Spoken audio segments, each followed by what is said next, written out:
Hello everyone, peace of the Lord to all. Some of you asked me what is my opinion regarding what happened to the Russian uh, uh, airplane, the civilian one. Until now nobody knows really if this airplane was crushed by a normal accident happened or a machine failure or by a terrorist attack. However, the possibility there's many news lately saying that it's possible, or mostly look like it, that ISIS is the one who did this terrorist attack. Now, you see, for me, I don't really, until now, I'm not really convinced with the ISIS story. However, I believe this story is going to be very useful for Putin, regardless if it's true or not. I mean, saying that ISIS did attack and destroy a civilian airplane. Always in war, there is a motive, and the motive can increase or decrease to go for it. Now, for sure, casualty, usually they do decrease the reason for you to go in war, and that is always happening, especially in the West. If you remember, in Beirut, when Hezbollah attacked the headquarters of the Marines under the presidency of Reagan, what Reagan he did, he withdrew his army and he ran like a coward, which was a very bad message to the terrorists. And Hezbollah actually grew a big deal because of the behavior of the coward Reagan. I know many of you like him, but I consider him a very stupid coward who is just did exactly what the terrorists want. You see, always you need to ask yourself, when the terrorists do such an attack, what they want. If you do what they want, you are the loser and they are the winner. And this is exactly what Reagan did.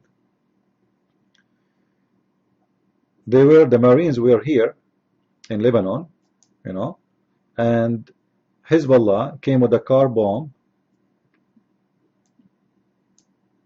here, and they did attack the headquarters of the Marines, which is very close, not far away from the embassy, and they were able to kill more than 200 American soldiers.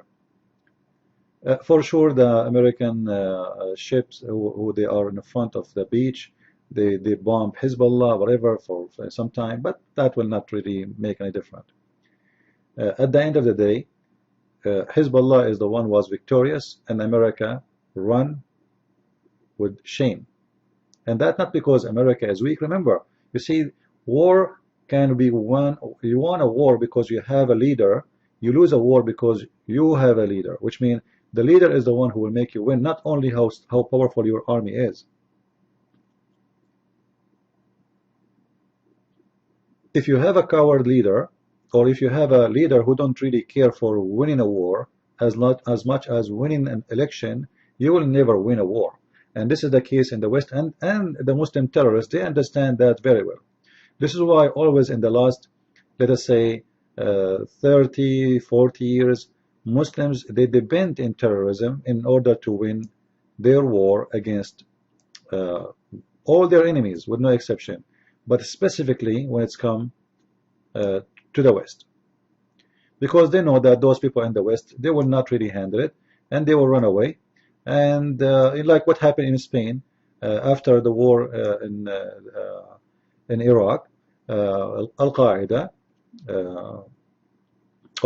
after the war in Afghanistan, Al-Qaeda, they did attack the trains in Spain, and right away the Spanish government, they lost the election because the people of Spain, they are very naive. They don't want to be in war. Why want to be doing this, etc. So they consider that this is not their war, and they decide to change the government who would get involved in such a war. So the terrorists win again.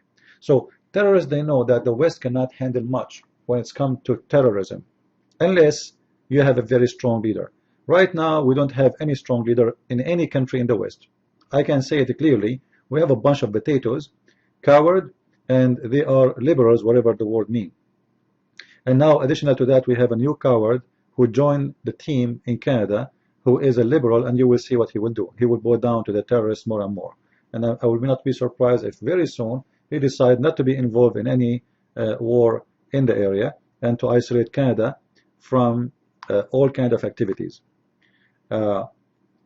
So the terrorists, they understand that the West don't have real leadership and that their weakness. This is democratic society, and people win and lose very easy. Same as in Israel, actually. When when the Israeli, they went in war with Hezbollah or Hamas,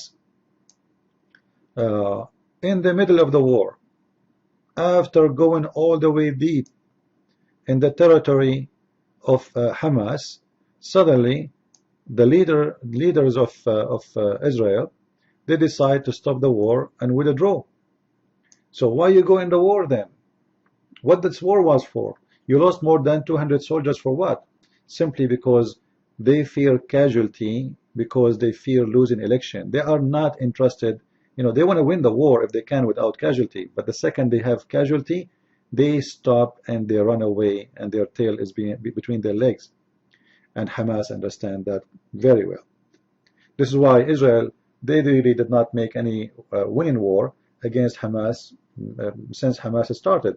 They beat them, they killed many of them, etc. But a really winning war never happened, because until now they don't have any real leader, none. And many of you maybe think Sharon was a great leader. Sharon is the one actually who made Hezbollah grow, because simply he is the one who would draw from the south of Lebanon here, like a coward in the middle of the night, and then Hezbollah, they claim victory, even there is no victory. There's no even war. The Israeli withdraw by themselves. Hezbollah, they announced that they are the one who kicked Israel from Lebanon. This is how a behavior of leaders can create terrorists and actually can increase their power. And the same as Obama. Obama, he made a meeting for 60 countries to fight ISIS. Do you need really 60 countries? What are you talking about? It was the biggest propaganda ever ISIS dreamed for, because every Muslim was looking like, wow, 60 countries are meeting to defeat ISIS? This must be the one we are waiting for.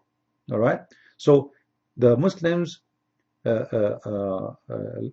understand the West very well, especially when we have people who don't care for the West, like Obama. He's a Muslim. He don't care really, what will happen to America. And I believe it, strongly that, and I said that from a long time ago, Obama, he will never leave his presidency until he establishes an Islamic State in the Middle East. This is why his first visit was to Egypt, and the plan was Egypt is going to be the first Islamic State, and this is why he supported the Muslim Brotherhood by the money of Qatar to make them win the election of Egypt, and they were able to do it. But they did not make it happen, let's say, for long, because the people of Egypt, they noticed that Muslim Brotherhood nothing but a scam. Yes, they are Islamic party, but always Islamic party, they come with their scam. They are a bunch of liars, thieves, and hypocrites. So they've been kicked out. Now I'm giving you like a whole picture so you can understand better. And now you will notice that all Western countries are against Egypt. Maybe many of you do not notice really how much the Western countries are putting pressure on Egypt, simply because the leader of Egypt, he don't want to be let us say under the control of Qatar. He don't want to be under the control of USA. This is why USA and Qatar, they are trying hardly to harm the economy of Egypt. So this president right now who is fighting Muslim Brotherhood, he will collapse.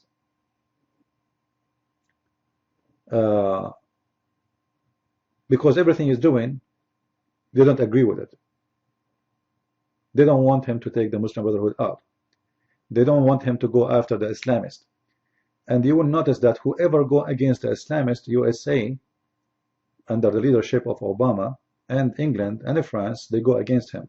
Why? Because simply all of them, they are the potato chips of the Prince of Qatar, who is paying a lot of money for them, and he is really in control of the game. It is the money of this man in Qatar. This is Qatar, a very small, tiny island. It's like almost an island, and he is in control of the whole game, because unlimited money. You cannot even imagine. They bought almost half of Europe.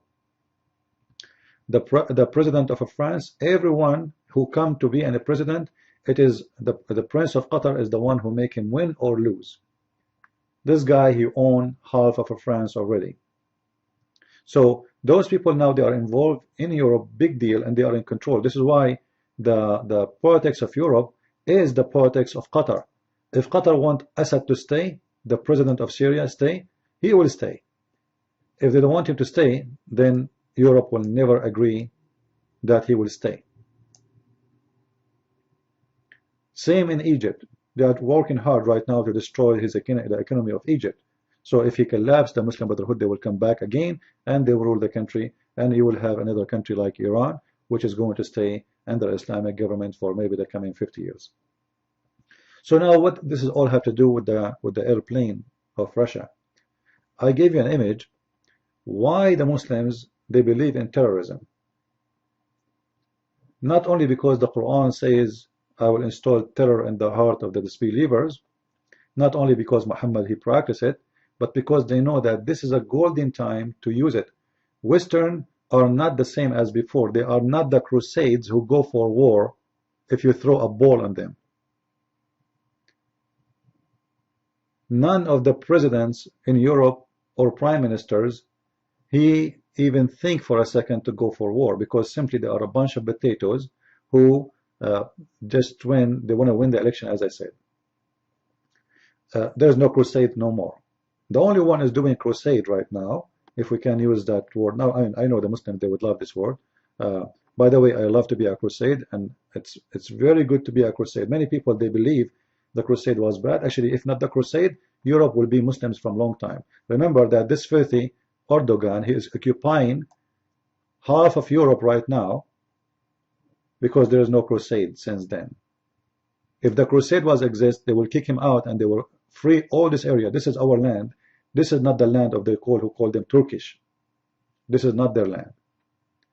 But because the European, they became a bunch of potatoes who just want to live and die, drinking and eating. Turkey was able to take all this huge land, very beautiful land. And everybody forgot about it. And yet you see the coward Erdogan speaking about freeing what is called Palestine when he himself is an occupation for our land. And nobody's asking him, is that your land really? So going back to the airplane issue, I believe if this is true, that the airplane was crushed by ISIS, I believe that Putin is going to send, I will not be surprised if he exceed tens of thousands of soldiers in the ground to make ISIS, like to make them get what they deserve. Many, they will say, well, don't you remember what happened in the Soviet Union? Soviet Union was a different story. Soviet Union at that time, it was always in the weakness of collapsing, regardless of what's happening. Same time, Soviet Union was not really fighting the terrorists, was fighting all the West, because all the West was fighting with those terrorists, which means they are using the terrorists. You know, there's an article about Osama bin Laden, the hero, in Washington Post during that time. You can see it and read it yourself. And all of us, we know how CIA, they go and train Al-Qaeda. So now, if Russia go in the ground, nobody really will dare, even the Turkish, to keep smuggling weapons to ISIS and supporting them. And I believe the Russian army is not only capable of destroying ISIS, is capable of freeing all of Syria from all the terrorists. I will not be exaggerate if I say in maximum of a year, because they will be in the ground and they will be on the air, and you will notice how powerful the airplanes of the Russians are in this war, to the point they can fly very low and nobody can shoot them down. Very powerful. So I believe strongly that if the airplane crash was true, happened because of the act of ISIS, ISIS and all Muslim terrorists in Syria, they will pay a very high price, and it might be extremely high, to the point they will be demolished in Syria. Let us see what will happen, and let us say tomorrow if what I said, I mean in the future, if what I said is true or I was wrong. Thank you. God bless. Thank you.